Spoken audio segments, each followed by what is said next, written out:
Hello, everybody, and Happy New Year. We are here on Backlot 605, kicking off True Crime Month, because if we thought the last 2 years weren't bad enough, let's talk about some real-life murders. Yep. I am one of your hosts. I am Case Keldman. Join with me, as always, are my co-hosts, Brian Mensing Hey, how's it going? and Sam, the Shaggy Man Lens. What's up?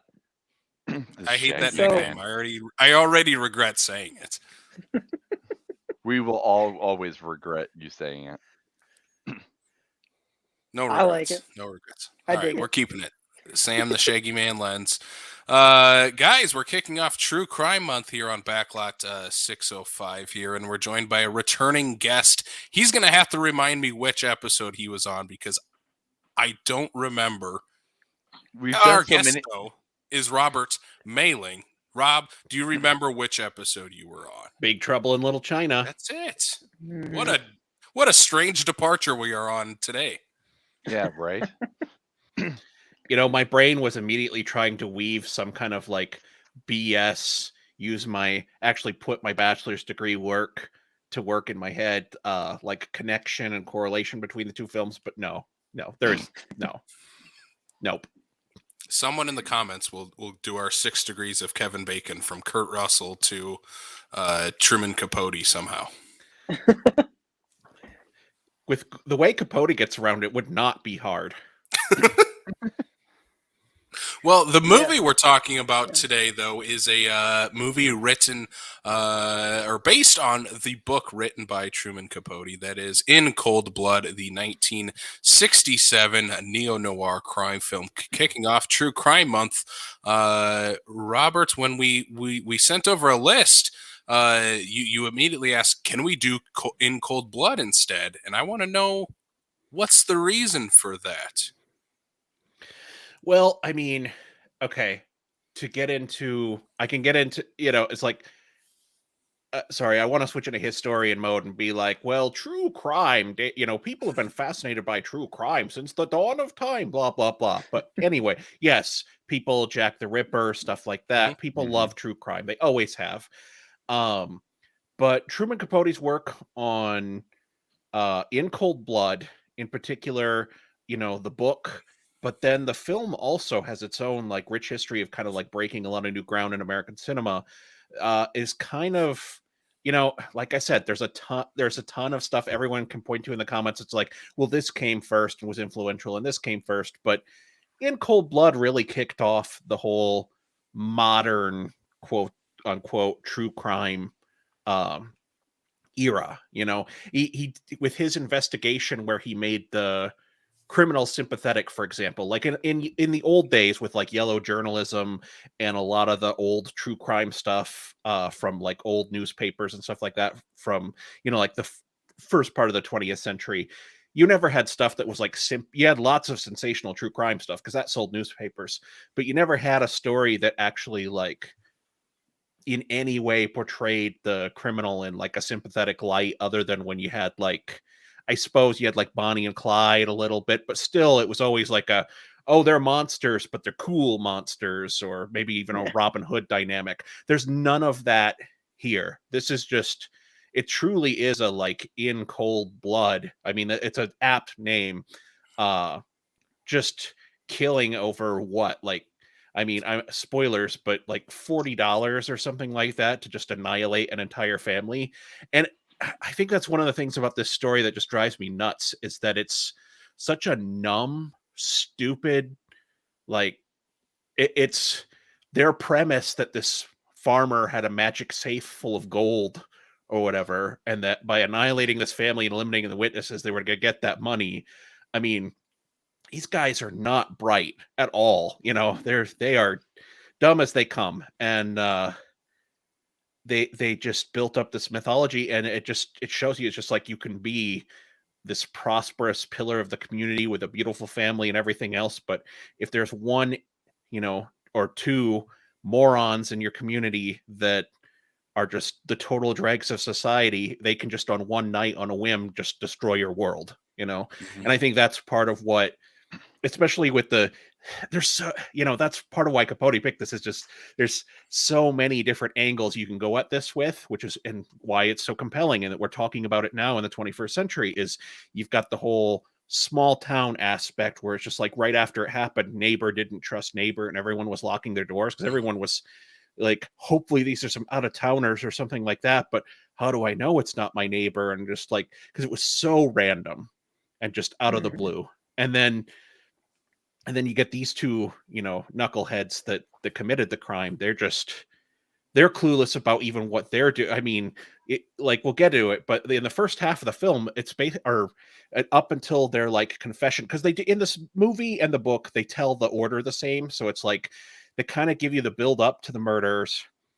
They give you the escape afterwards, basically the stupid random escape where they like hitchhike for a while and steal cars and write bad checks, all the fun stuff that they make it to Mexico and then decide to come back to like the same area.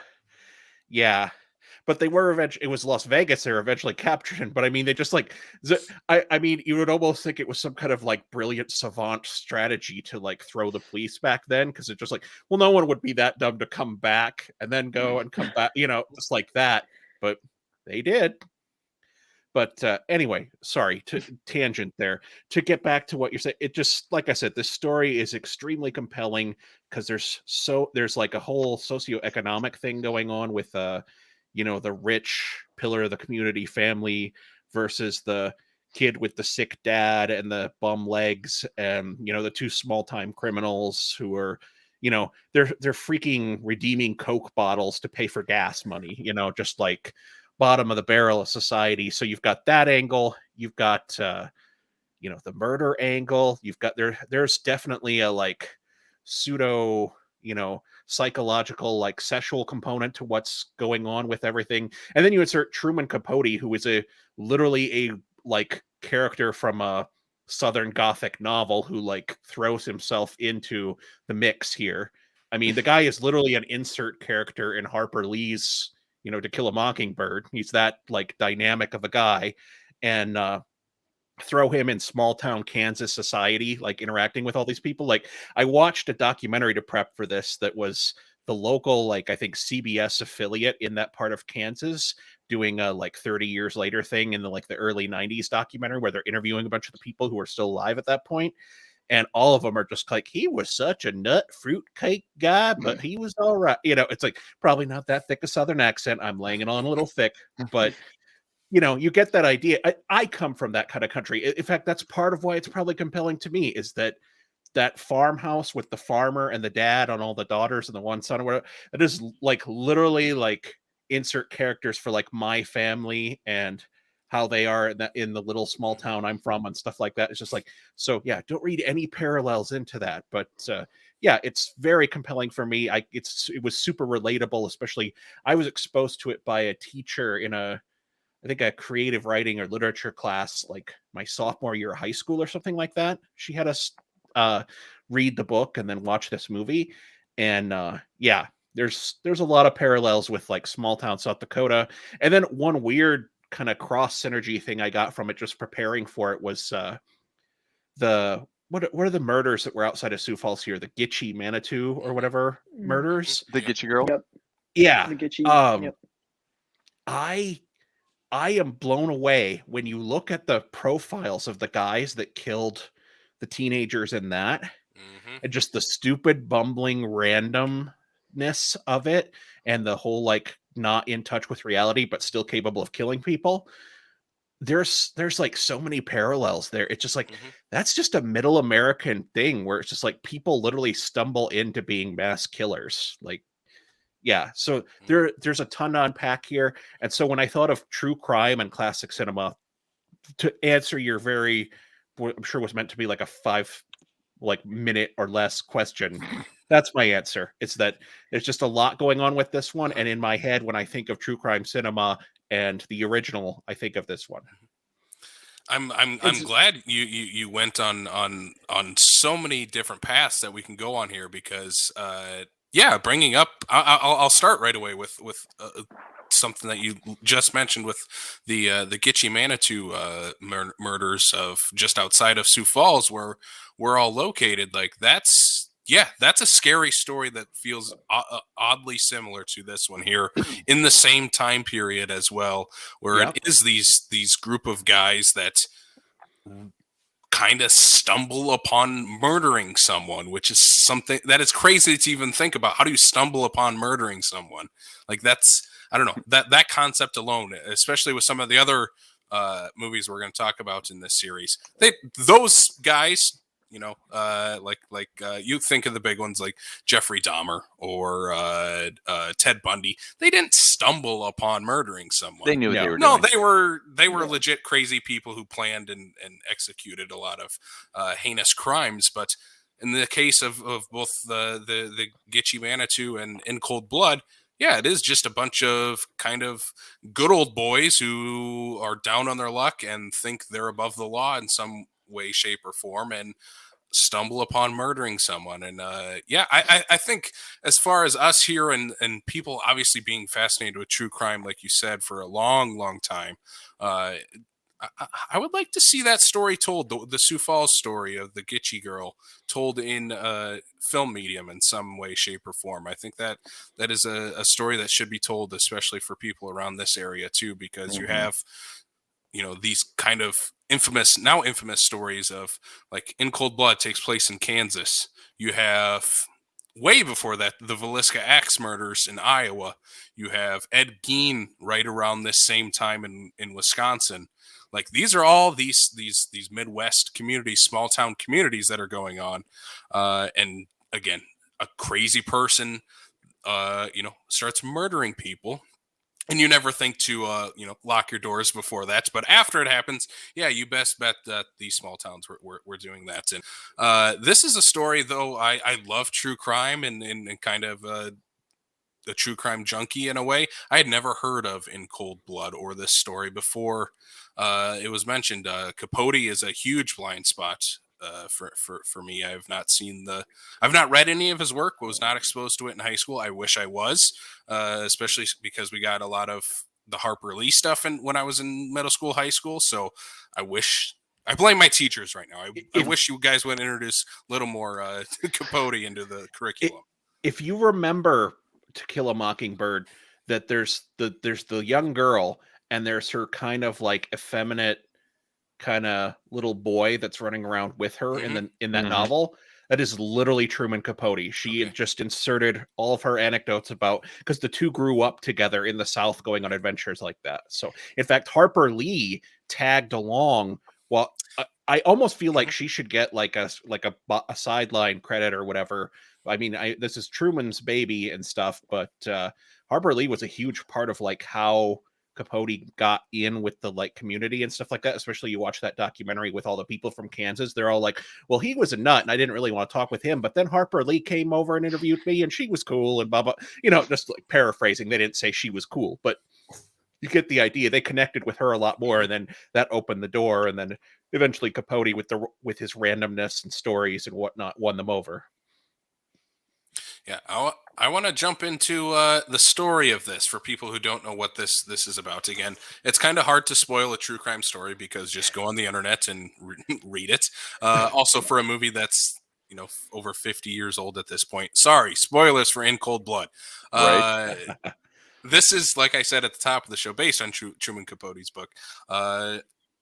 It's the story of Perry Smith and Richard Dick Hickok, who are two main characters. I don't know if I should say protagonists, but I guess in this story they're the characters we are following, who are these two small town boys who stumble upon this farmhouse that they believe has $10,000 in a hidden safe from this farmer and his family. What they find out, there is no safe. This old man only writes checks on his farm, leaving $40 in his wallet, and that is all that these gentlemen get. But they also decide that there should not be any witnesses left behind. So in a very heinous crime, murder the Clutter family and leave pretty much no evidence behind at the scene of the crime besides a couple footprints, shoe prints. And then we follow the two murderers as like we said, they go to Mexico. They come back for some reason and make their way to Vegas before they are finally caught. And finally, the punishment that these guys get will fit the crime and leave you like the title in cold blood by the end of this movie when that title card hits. So I'll throw it off to Sam and Brian. What did you guys think of this movie? Because this is a first time watch for all three of us here. What did you guys think of In Cold Blood? First reactions. Well, I read the book in high school because I didn't read it for a class, but Maria did, and she was like, "You should read this. You would love it." And I read it, and I did. I didn't even know there was a movie that they made based off of it. I knew that Capote had been made with Philip Seymour Hoffman. I still haven't seen that yet either, though. So when this popped up, at first I was like, "Oh, do they mean Capote?" And then when I saw that there was like an actual movie, which was done frighteningly close to the actual events of this movie, I was like, what? And no, a quick reaction is I really liked this. I thought it was a pretty tremendous piece of cinema. From what I remember about the book, it captured not only the structure but just the tone of it very well. And the two lead performances in this are just incredible. Mm-hmm. I love that the title card hits and then there's no credits. I'm not gonna lie, that threw me off. I'm sitting there because then it just all of a sudden my voodoo screen comes up. I'm like, yep, mine too. I was like, I thought I'd done something wrong. Yep. Oh. It's like I clapped in my living room when that happened because I'm like, yes, yes. Oh my God. No credits, nothing. Just In Cold Blood, cut to black. Boom. No studio logo, nothing. I was just like, no score either. It's just body drop, In Cold Blood, black. Like within 5 seconds. Like, holy shit.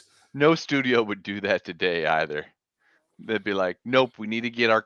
I mean, even just the studio logo would be like, nope, we got to get our logo out there because we got to make sure people know who made this. I'm telling you, if Blair Witch Project would have just followed that example, it'd be even scarier. You're not wrong. I can't say anything bad about the Blair Witch Project because I love that movie, but it'd be even scarier if it would have just cut to black like this one does.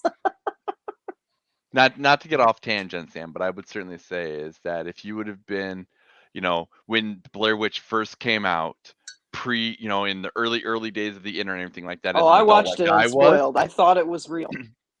I just mean is going into the theaters back in '99 when that first thing came out and whatnot. That was you can't do that anymore. It's just not possible. Well, no. I would certainly say, like I mentioned before the show started and whatnot, I watched this really, really late, and I'm probably missing a lot of things because I was probably half zoning out. But of what I remember, I really did enjoy it. And the part that's funny is, I've never read the book, but one of the things that was really coming to my mind though, and that we've already kind of brought up. I didn't realize that there was the connection with Harper Lee and all that stuff and whatnot, because the first movie that I thought of, just because it's one of the ones that I grew up with and courtesy of school and everything like that, was To Kill a Mockingbird. And, and I was getting a lot of that same kind of, old school feel, thinking of that, of all that and whatnot. I'm like, so I definitely think this is gonna be one of those ones where I'm gonna have to get rewatched at some point so I can see what I missed and do it earlier enough in the day so I can actually try to retain everything that I saw. But of what I saw, I remember I really enjoyed it, especially when they go collect Coke bottles. Yeah, this is not a late 7:30 this morning though, and I wouldn't recommend that either because that's a weird way to start your day, man. I was going to say, this is not a good movie to either start or end your day with.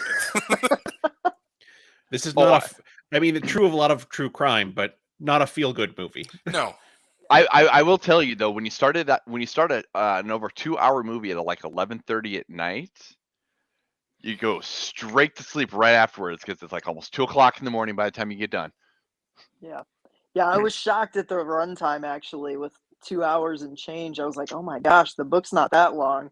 But then the way the story unfolded, like it actually like Yeah, it's exactly. I engaging mean, throughout. it keeps its pace, and you don't feel like there's any really big lulls or anything like that. And if there was a No. lull, that's the part where I passed out. I was shocked at because I have not watched it since I saw it back in like high school, so like 20 years ago. And I was shocked by how much time you spend with the guys before.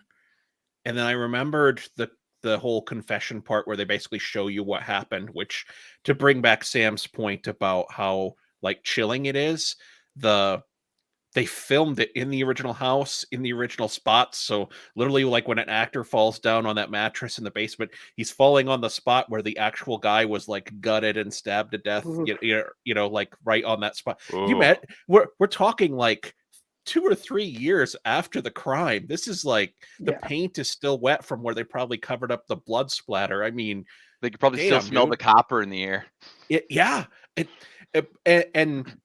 And the trailer for the movie, I don't know if you guys watched the original trailer for it, totally plays that factor up. And it's just like, this director is an auteur who is dedicated to, what was the quote I saved here? It was, let's see. Just so I'll find it here. But he was dedicated to relentless pursuit of authenticity. There it goes. Richard Brooks, the writer director on this, was just absolutely committed to relentless pursuit of authenticity. They say that like 3 times in the trailer. There's a point where with the casting, they take pictures of the guys that did the crime and then the picture of the actor that plays them and then put them over top of each other to show how close they are. And it's like, this is the actual home, filmed in the actual town, filmed in the actual rooms where the murder happened. And yeah, so it was part of the marketing, but this director is like off the chain, as the kids would say. I was going to say, if this movie was made today, it would just be a Netflix 3-part documentary series. It's not going to be, casting characters as these people less than like 8 years. Like 59 was when the murders happened, and this is 67. 67. So you're shooting it. It was only 2 years after they got hanged, which the movie depicts without even like. I mean, there's no cutaway. Like that's the last shot. And I'm like, this guy died 2 years ago, and you're like, weird, man. I was like, I could not fathom that 2-year gap was all that they had between a death and depicting that same death. Mm-hmm. You know? I mean, it but does. Imagine if in 2023 there's a Betty White movie where, like, I mean, seriously, that's like what it is. I'm like, oh. You couldn't do that today. You just couldn't. No. Don't bring Betty White into this. R.I.P. I love her so much.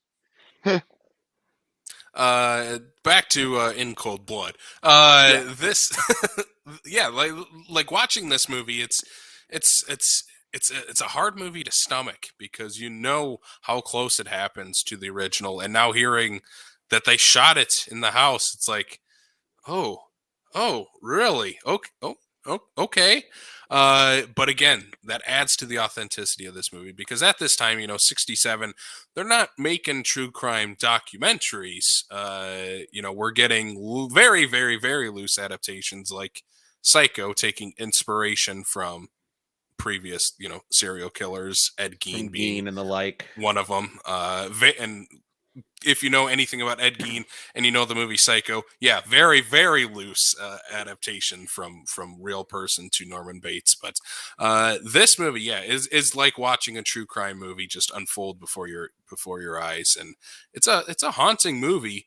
I mean, immediately from the opening too, I was caught off guard by the musical score of this because having Quincy Jones do the score for this is an interesting choice. But it totally works in this movie because it just sets this uneery kind of noir vibe that this movie is going. It got a nod for best original score.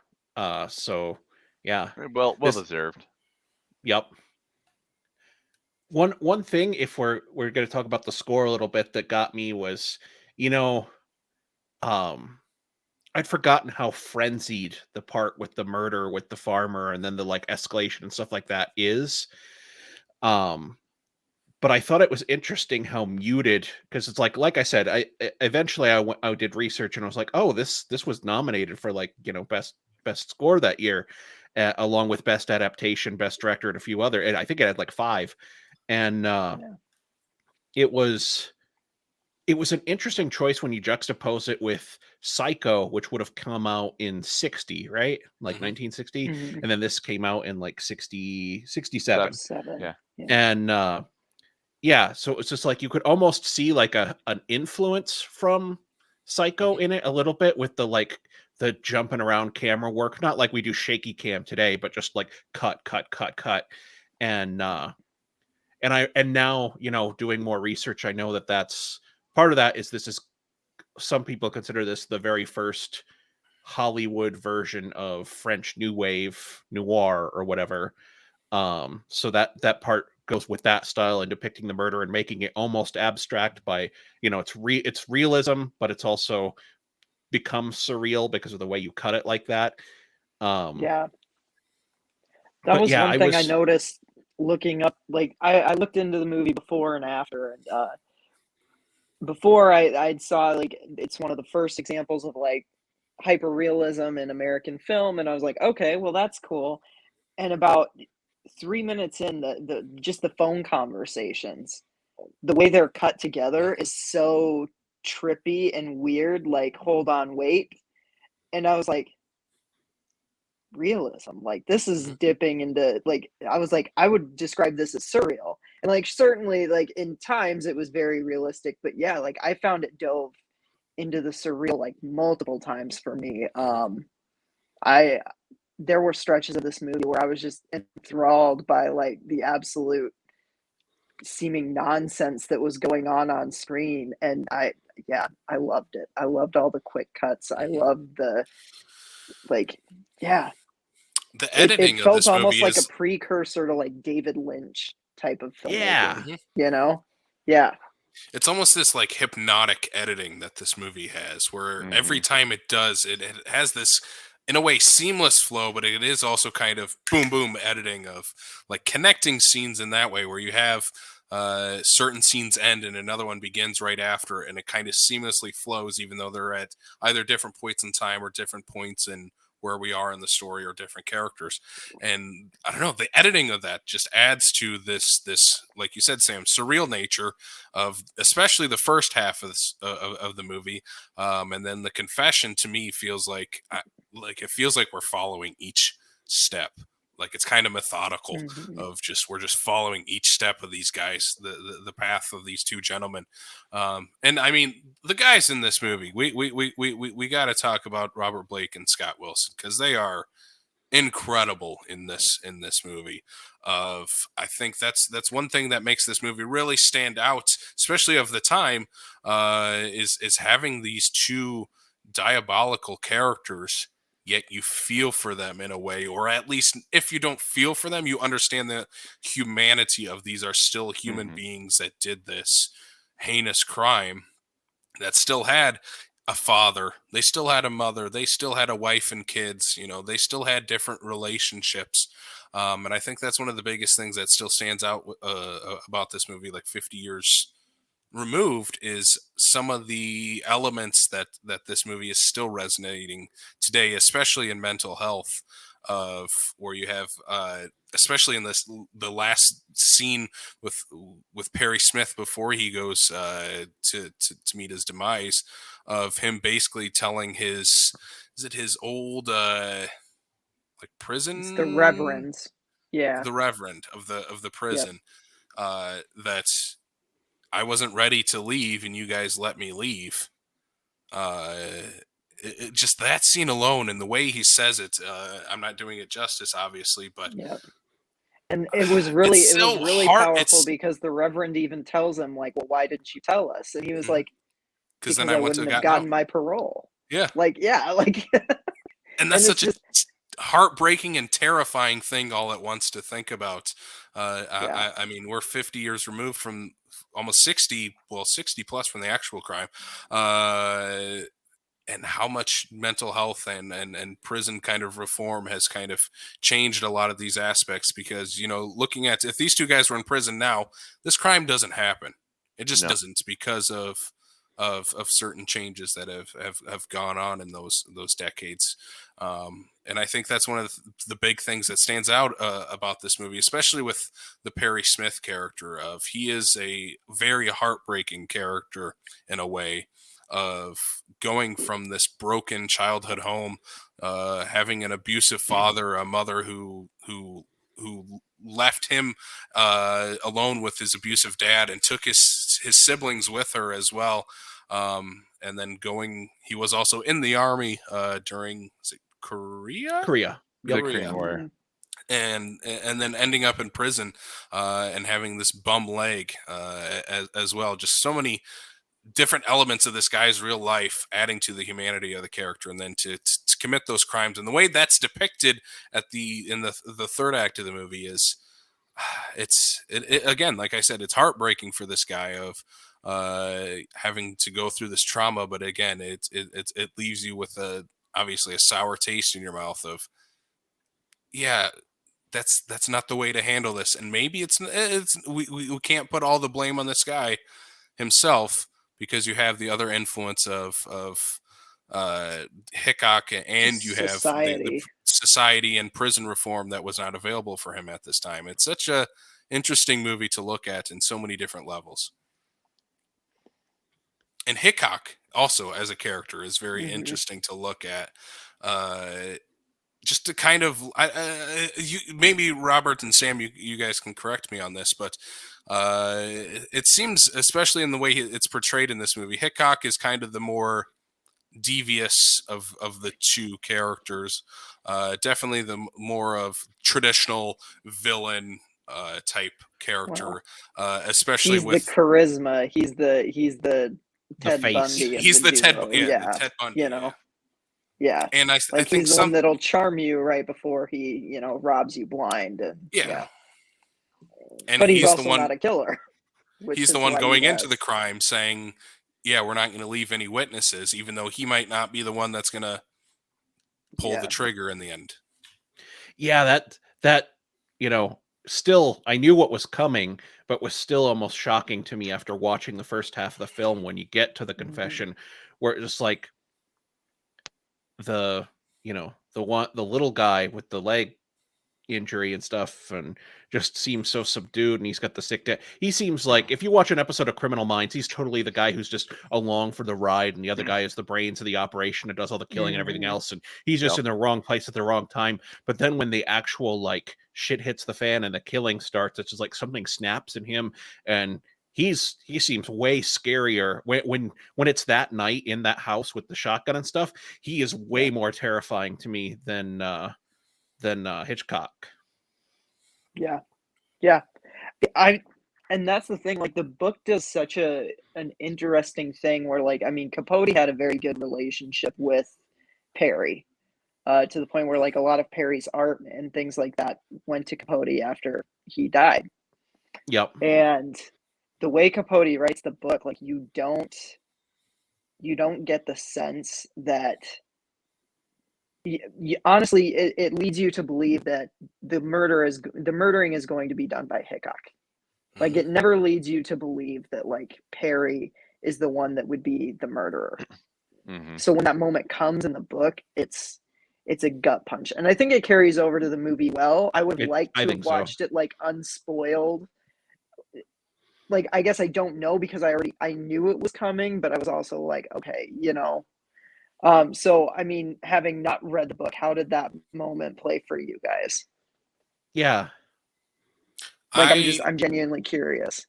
I looked up the story before I watched the movie and watched a little bit of the cold-blooded. I like knowing my true crime stuff. It's not a spoiler for the movie to me. Right. But the way it's portrayed in the movie still is a gut punch, because Yeah. for that first 90 plus minutes, it's like, okay, yeah, Hickok is the cold-blooded bastard who is going to convince this nice guy Perry Smith to join him in these crimes, and just like you guys said, wrong place, wrong time. But when it happens, it's yeah, it is a gut punch, and there's also a line later on from this. It's like the reporter who's kind of the narrator in the second half. Yeah, the Capote insert. Yeah, who basically says, like, if it was just one of these guys going to this house, doesn't matter which one, if it's just one of them, everybody in that house would still be alive. But the fact that it was both of them going into that house that night is how this crime happened, and that again is such a gut punch to us as an audience, knowing that again this senseless crime could have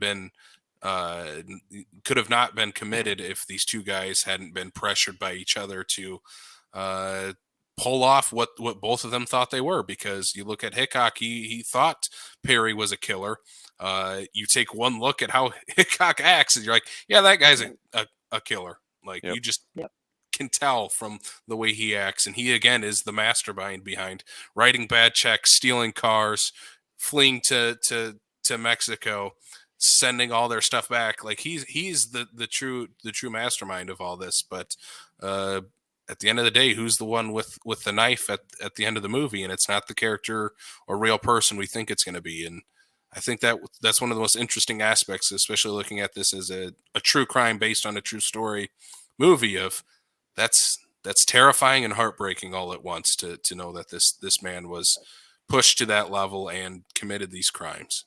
Well, and that's just it, the movie, that kind of thing where sorry. you get to that point, whatnot, with the childhood and just the upbringing and everything like that. You're just going to get to that point where if you've got somebody who you think you trust and is going to more or less push you over that edge, you just snap, and all hell's going to break loose. So like you said, if they wouldn't have been together or whatnot, it would have been a completely different outcome, because he wouldn't have had that same influence. There's also a great scene with Perry's dad that I want to talk about, because it is, in my opinion, the one scene, if you're looking at it from like a studio perspective, that could be the scene you cut. Doesn't play into the whole movie in terms of general audiences, but when you look at it analytically, it's like that adds another level to Perry as a person, character, whichever you want to look at it, because his dad at that point is like, oh, we're best friends, we're best buds, I can't wait for him to come back, and we're gonna spend the rest of our lives together. We're soulmates in our father-son relationship, friendship. And then you look at Perry's point of view of, no, I hate my dad. Mm-hmm. I love my dad, but I hate my dad. And it's such a gut punch where you don't expect that, because of that earlier scene with the father, where you look at the relationship through the father's eyes of everything's good, kosher, best friends in the world. And then you look at from Perry's point of view of, no, things aren't as they seem. And then you look at Hickok and his father, where you can tell there is an actual bond between the two. Of basically Hickok's dad saying, yeah, my boy would never do something like that. I think father-son relationships are a big part of this movie too. And such an interesting component to look at. I don't know. What do you guys think of the scene with Perry's dad, and then I loved in a way the reveal at the end? I thought for sure there was a little bit more to it, and I kind of remembered there being a little bit more to it than what the dad was saying. But I just think that movie, or that scene in particular, lends Perry so much of the goodwill, because we get a few more details about his time in Nam. We get a few more details about, just the path that led to get him there. And having that, and then having the flashback with his mom, and then having that be incorporated into like the erratic nature of what they're doing in that house and the way that's cut together. It's so I don't think this movie works without having that scene in it. You know, like everything in this movie is pieced so well together. I mean, there's even a scene earlier where they set up like just little details, like when they're shoplifting at the beginning of the movie and Hickok picks up razor blades, and it had me second guessing myself. I'm like, oh wait, is he the one that cuts the, you know, because like the razor blades had been a while, and just like things like that, little like misdirects or just little pieces that they drop in the beginning that pay off big cinematically later.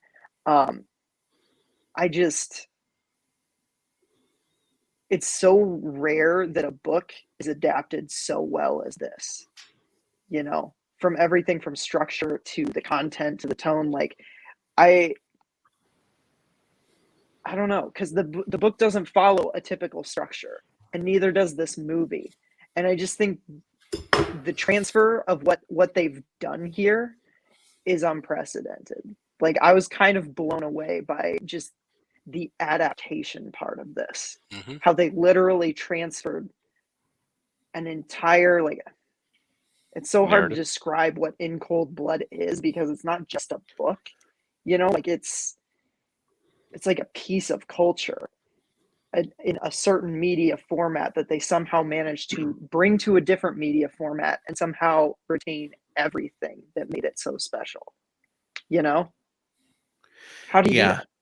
How do you do that? I think you got a point there, because up until you said that, literally, I've been doing all this analysis back and forth between the book and the movie and stuff like that, but never once in my brain did it pop up the way it does with a modern adaptation. It was like, oh, the book was better or the movie was better or this or that. It's just like, no, these are both beautiful, fully developed, startling and terrifying and beautiful artwork in their own right. You can really tell that the director writer who adapted this, he was actually like an associate of Capote, because Capote knew everybody, but I mean, but like a pretty good friend of his and stuff. So it's just like there was it's like Truman trusted this guy to adapt it, and we knew what he was doing when he like let him at the film rights. So yeah, that's awesome. I was a little blown away by just that alone, you know. It's truly one of the. It's hard to fathom how this movie got made, to me. Yeah, because hearing you guys talk as fans of the book, Mm-hmm. of saying how well it's adapted to the screen, and then looking at when it was adapted. It would be one thing if we're saying, oh, this movie came out in 2017, 50 years after this movie comes out. 60 years after, whatever. Anyway, you know what I mean. Decades after the book comes out, that they finally adapted it. Oh, they knocked it out of the park. I can't believe it. No, this is just like 2 years after the book comes out that they're adapting this in 1967, where we're not in the 70s yet, where we get a little bit grungier, grimier movies. We talked about a bunch of them last month with Brian De Palma. We're still in, oh my God, they flushed a toilet in Psycho. What? How? Why? Blasphemy. And then this movie is like, oh my God, this actually happened. Oh, we're filming where this happened. And in that same basement.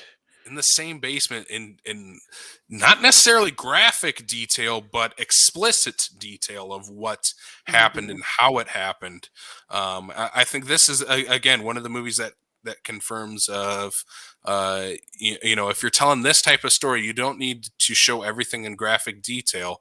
It's not a Friday the 13th movie. It's this hard character study of these guys who, again, were sort of put themselves in the wrong place at the wrong time. Didn't end up there. They put themselves there.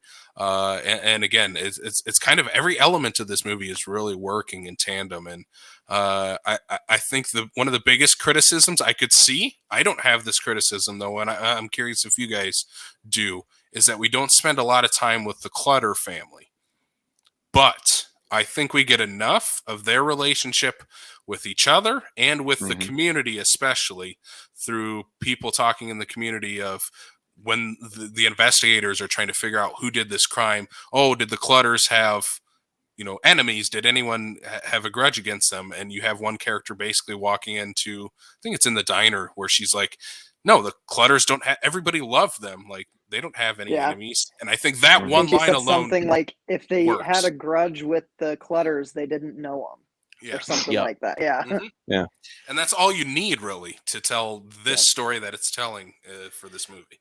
And that's a good point to bring up, because there were two older Cutter surviving daughters who were featured in the book, but after the book came out, they were super freaked out about how popular the book became and what a phenomenon it was, and all the media and stuff like that.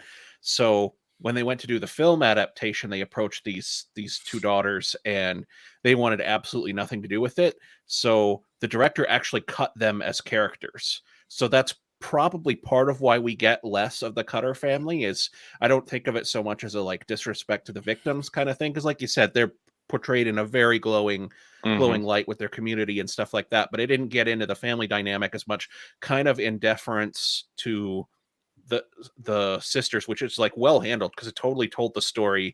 We got everything we needed from this, and yet, if I hadn't told you that there were two daughters who were cut from the story, it's like you wouldn't have a clue that had happened unless you looked it up or read the books, because they are in the books. But that is one of the two like biggest changes that the director made to the book. So yeah. And I think that's like honestly the thing that it's such a hard thing to be a true crime fan, because like these stories are about real people, and you have to remember that. And can you imagine being one of those sisters and seeing this movie like winning No. Oscars what, 7 years after Like 8 years. out? Yeah. I like, that's insane to me. I just I think about that and it breaks my heart, but it's also like,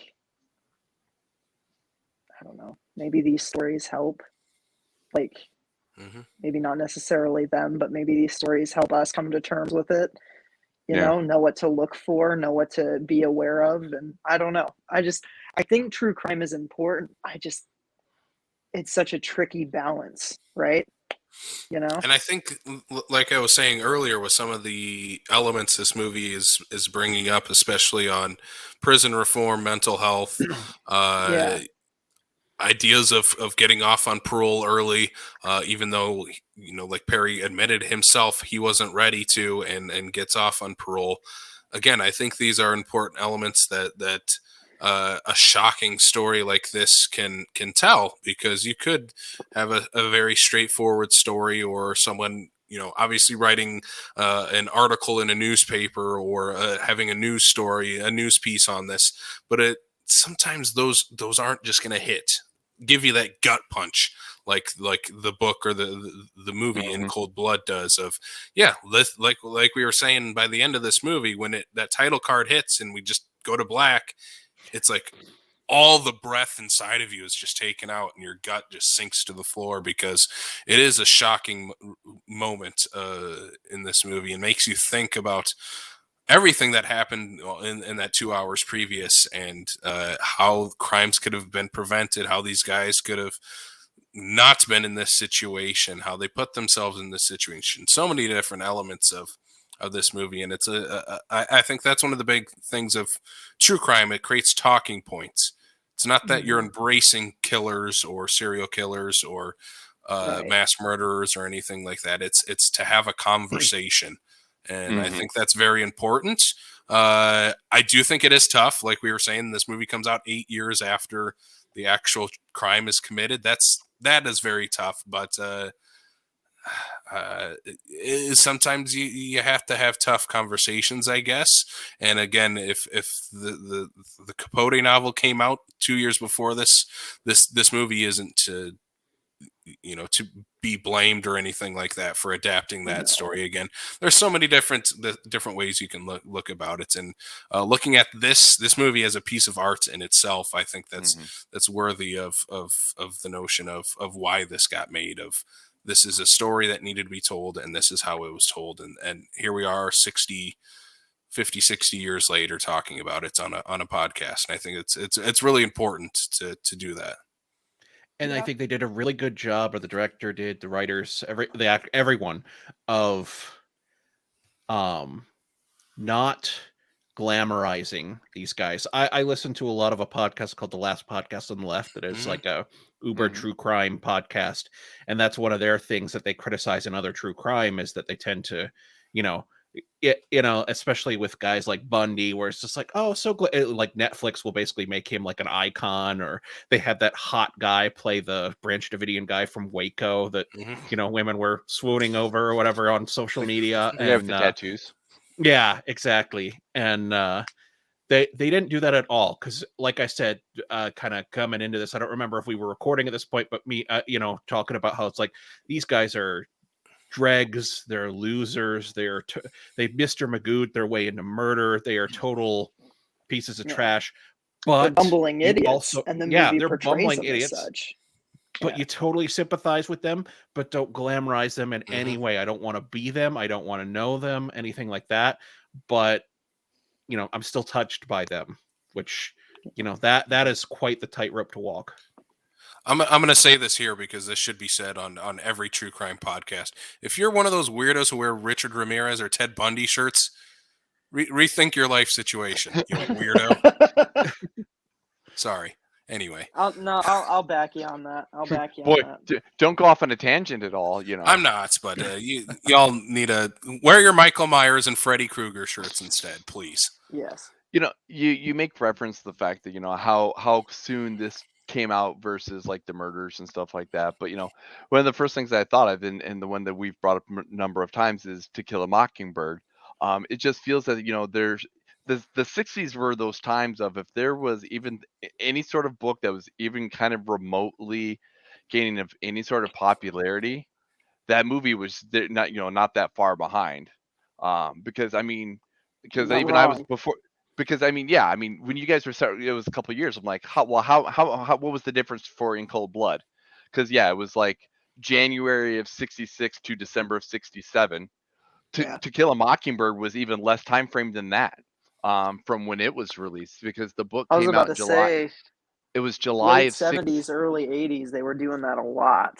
Yeah. Well, yeah, because the book Especially comes out in Stephen July King of 60, stuff. and the movie was in December of 62. Well, even Capote's first novel that got made into a movie, which is part of what prepped him for this, was a famous Breakfast at Tiffany's. He wrote that book, and I want to say it was like less than a year, because literally they went from like the novelization, because he'd been working on the novel and promising it, releasing chapters in Harper's and stuff like that forever, and then it came out, and I want to say just like within 2 years or something like that, the movie came out or something like that. It seemed like really fast turnaround. So you're right, this is kind of the era of that. You know what's crazy about that? I thought, like, I didn't know that Breakfast at Tiffany's was a book.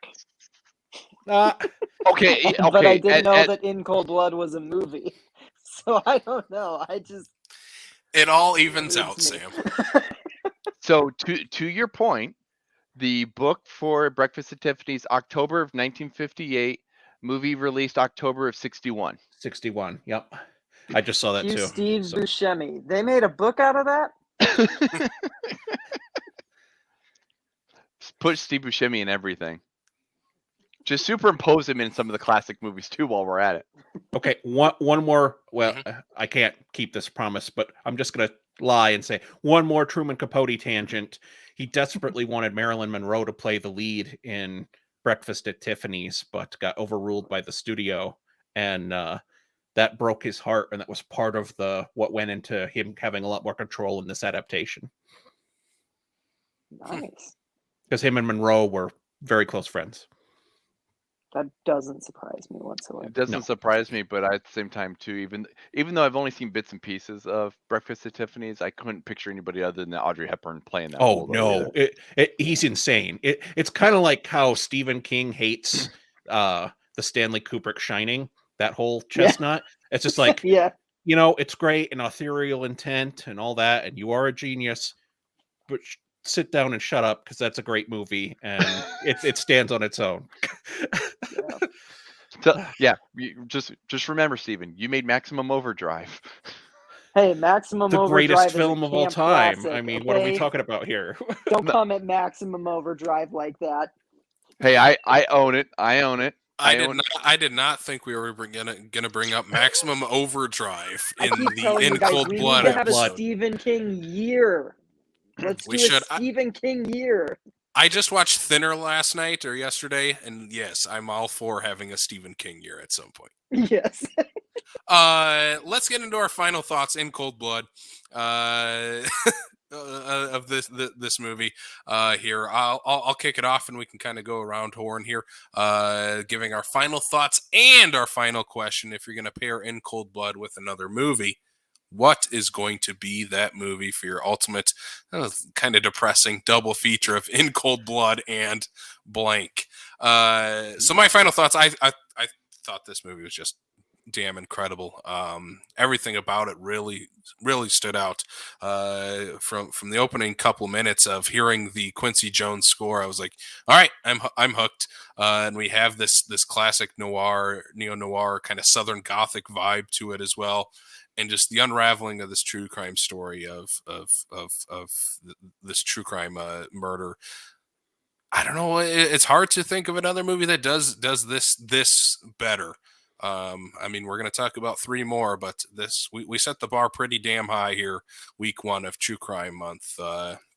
So first of all, before I get to my double feature, I'm just going to recommend Cold Blooded, the docu-series from the king of true crime docu-series, Joe Berlinger, director of the ultimate classic Blair Witch 2, Book of Shadows. That movie rules, and we'll talk more about Joe Berlinger at the end of the month, because he also directed Extremely Wicked, Shockingly Evil, and Vile. So he likes his true crime. Yay so for yeah, the Zac Efron Ted Bundy movie. Spoilers coming up ahead. I'm not a fan, but excited to talk about it. Hey, we get to talk about Joe Berlinger. So I think his name has to be brought up during this month. Like, he is just any true crime story you want to talk about, he's touched on it before. My double feature, though, for In Cold Blood, I'm going to pair it with another black and white noir movie. The Night of the Hunter is my pick for a double feature of In Cold Blood and Night of the Hunter. I would probably do Night of the Hunter second. It's weird to say it's a little lighter than this movie, but it is definitely a little lighter.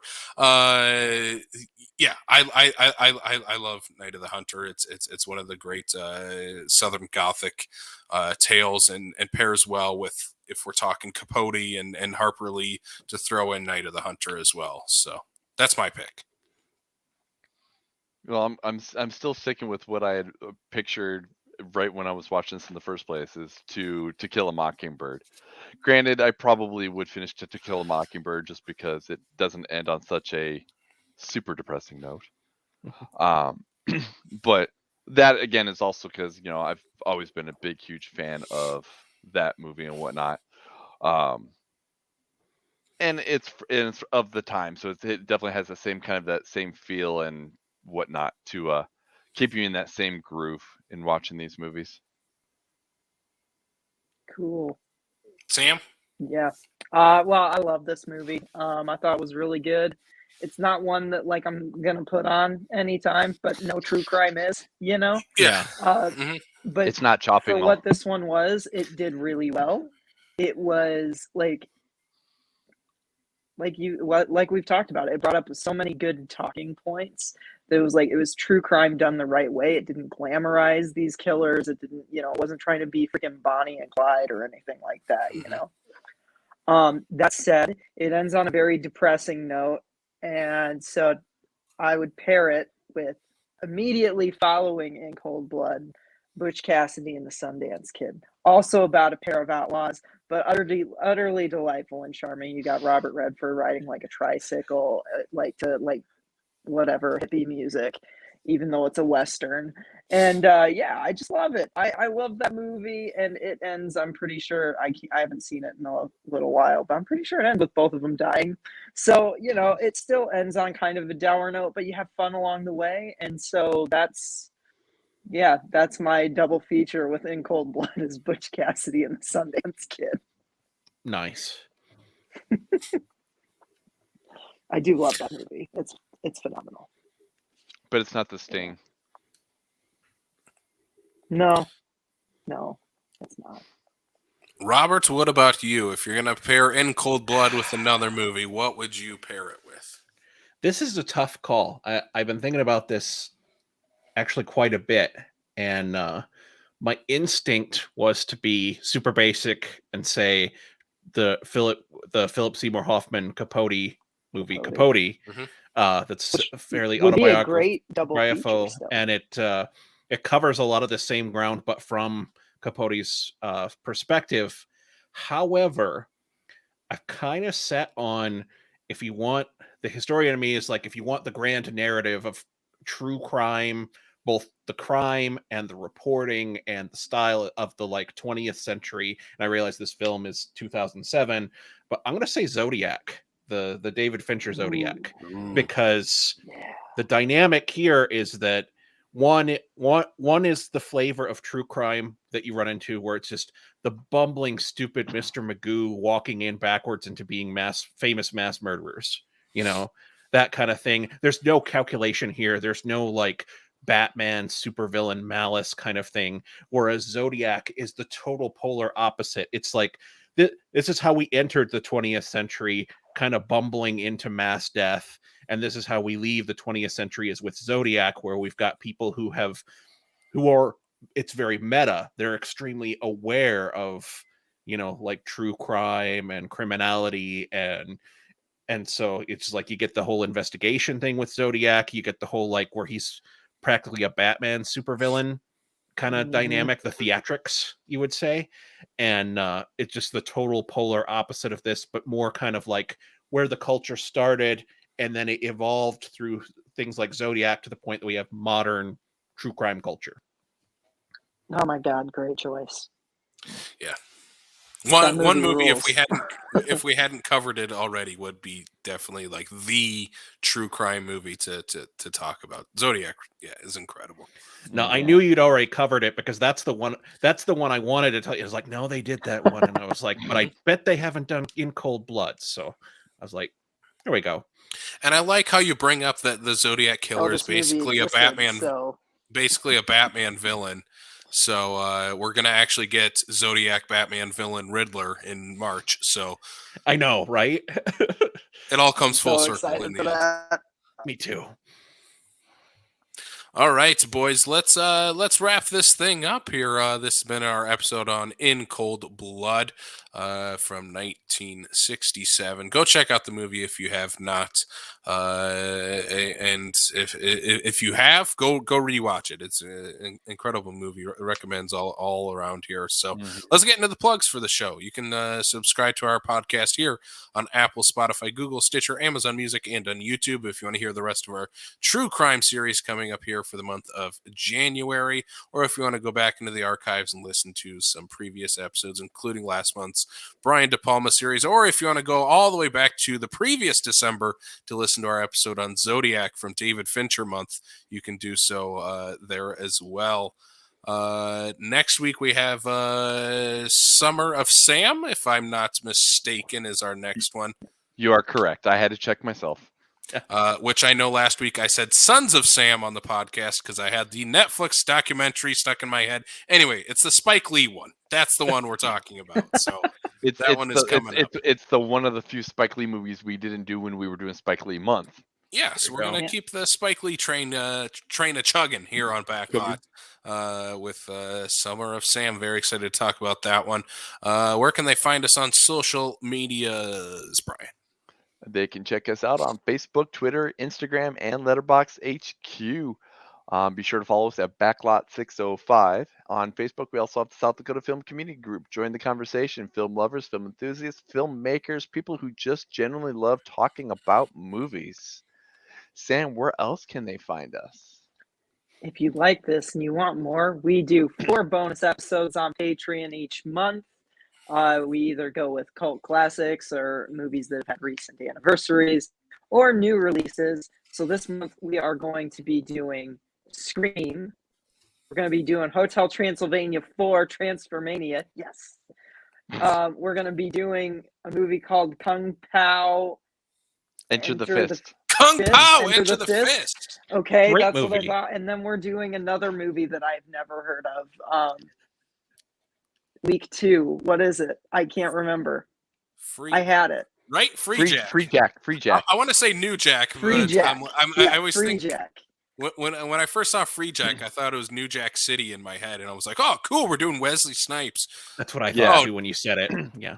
No, Nope. we're not. We're doing We Emilio. will be doing Free Jack. So if you want to hear that, if you want to hear Brandon Casey talk about Free Jack and me talk about the episodes of BoJack Horseman that I'll probably accidentally watch instead, check us out on Patreon. It'll be a good time. It'll be a good time for sure. Robert, where can people find you online and anything you would like to plug? Well, you can always find me at the Sioux Empire Podcast. I still do that. Been kind of on hiatus for a very long time with COVID and whatnot. Has kind of held up a lot of the stuff. But the project I'm most active with that while we've been in lockdown and whatnot is the South Dakota Department of Propaganda, or SDDP. And that's at southdakota.truth.com. And that if you like true crime and you want things that are surreal, bizarre, weird, offensive, etc., I kind of pour all of my id of like madness and frustration about politics and about paranormal, supernatural, basically like anything I can randomly think of that is like weird, I throw it into South Dakota Department of Propaganda. So check that out. Awesome, Robert. This has been a pleasure. Thank you for introducing this movie to the podcast and having it now part of the weird history that is Big Trouble in Little China and In Cold Blood. Again, someone out there on the internet find the connection between the two. It can be done. It can be done. Someone will find the connection between the two. Sure. Ooh, I found the connection. Oh no! I found it. Okay. In Cold Blood is a movie that had a very quick turnaround between book release and movie release. Similar to Stephen King's 1983 novel, Christine, which was turned into a movie the very same year, directed by John Carpenter, who also did Big Trouble in Little China. Nice. Boom. I don't think that's where he quite exactly was going with it, but hey, I'll give you an A for effort, Sam. Sam had to bring up Christine, I did it in 3 so that's steps good. instead of 6, so...